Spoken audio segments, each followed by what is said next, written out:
con Hanik Onay.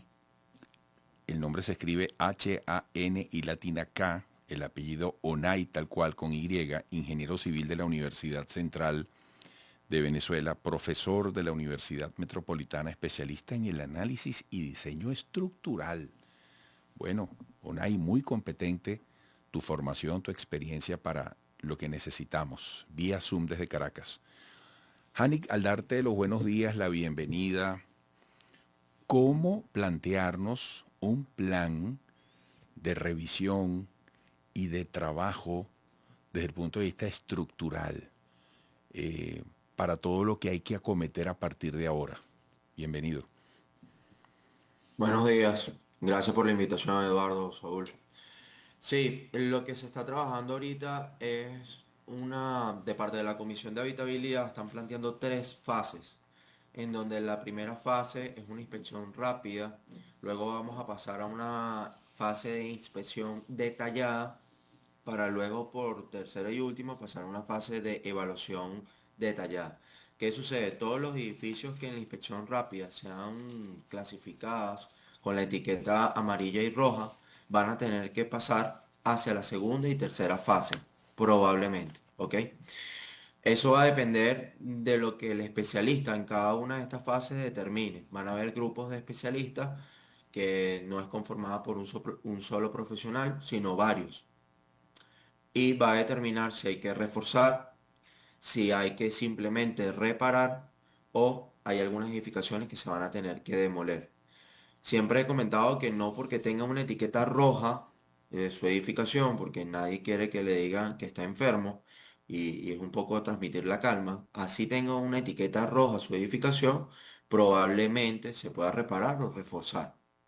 Pero hay que esperar estas tres fases, que justamente la semana pasada tuvimos una reunión con la comisión y de ese tema era lo que se estaba tratando. Profesor, entender lo que ha pasado en La Guaira desde el punto de vista científico y pensar un poquito qué se puede hacer con La Guaira. ¿Qué pasó allí? ¿Por qué el golpe fue tan fuerte? ¿Por qué la cantidad de viviendas y edificios además que se vinieron abajo fue tan notorio?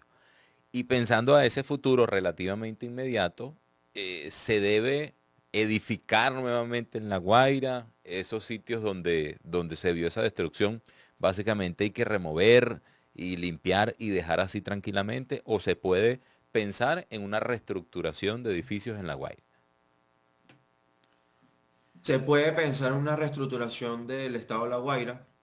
Obviamente vamos a tener que tomar lecciones aprendidas y medidas de todos los sucesos y recordar que siempre la normativa sismo resistente ya no se llama antisísmica, desde hace muchos años se llama sismo resistente.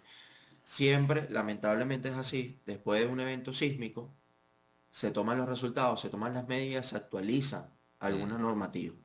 Eso va a suceder seguramente en Venezuela. Ya hay un grupo de profesionales, tanto local, venezolanos como internacionales, estudiando y analizando.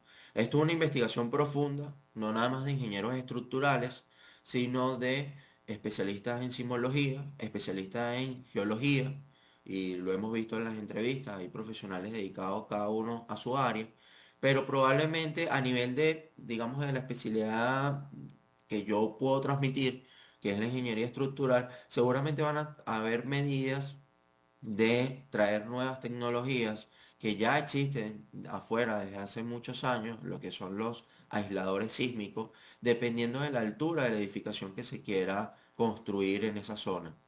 Seguramente limiten la altura, obviamente también vamos a limitar las variables y los factores de seguridad en esas zonas. Y recordemos que no es todo el estado de La Guaira. Es importante que no generalizamos o no generalicemos ese criterio, sino que hay unas regiones mucho más afectadas que otras. Pero Hemos, eso es lo que viene. Hay muchas lecciones aprendidas con respecto a eso.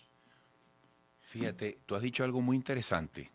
No necesariamente toda etiqueta roja declara el final de una estructura. Pudiera en una nueva evaluación hacerse algún tipo de reconsideración.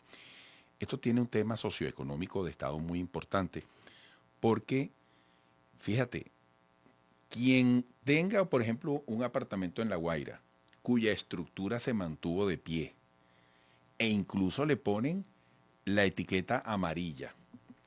Bueno, primero, ¿cómo reconstruirlo? Pero además, ¿cómo hace cada miembro de ese condominio para decir, porque eso cuesta dinero, eso requiere financiamiento, para decir, vamos a hacerlo con quiénes, con qué dinero?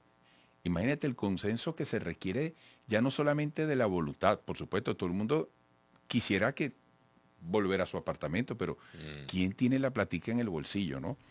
Eh, Al final estamos hablando de una visión de Estado que requiere de financiamiento, operatividad, asistencia desde todo punto de vista, ¿no? Una macro tarea. Sí, sin duda alguna es un panorama socioeconómico, como tú muy bien lo dices, Eduardo, muy profundo, muy complejo, que tiene que ser estudiado, analizado y bueno, se le tiene que transmitir a la comunidad en algún momento. Pero también hay situaciones, me han entrevistado ahorita reciente en Venevisión, Globovisión, y antes de mi entrevista siempre hay una abogada. Y los abogados están comentando también la parte de qué sucede ahora con una edificación colapsada, qué puede suceder.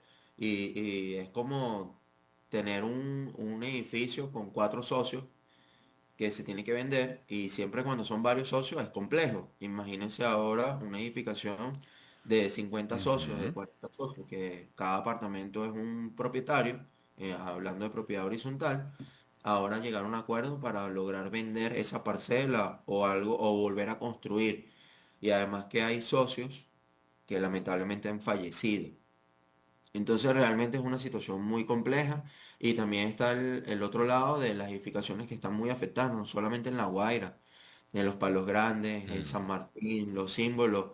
Hemos desalojado varios edificios en los cuales deben ser reparados y en algunos casos es lo que tú dices, es una situación de cómo la comunidad se va a organizar para conseguir los fondos para reparar o para arreglar su edificio, porque en muchos casos la etiqueta roja, y eso es importante mencionarlo, no simplemente le hace hincapié a la parte estructural, sino a la parte estructural y también de mampostería o de paredes. Un edificio puede clasificar rojo o amarillo tanto por integridad estructural como por afectación importante en las paredes. Profe, nos queda un minutico. Fíjese, nos ha dicho si es posible reestructurar La Guaira.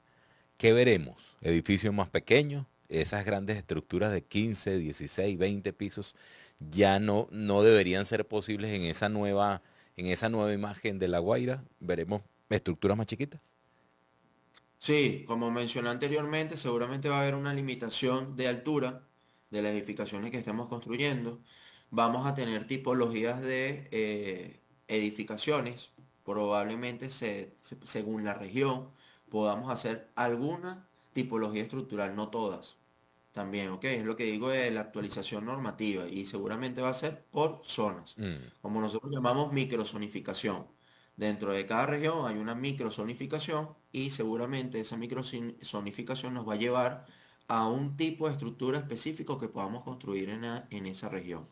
También, bueno, es importante mencionar, lo he comentado en las anteriores entrevistas, que las estructuras de acero se han comportado bastante bien, se han comportado muy favorables con respecto a las estructuras de concreto. Las estructuras de concreto las hemos visto muy mm, vulnerables.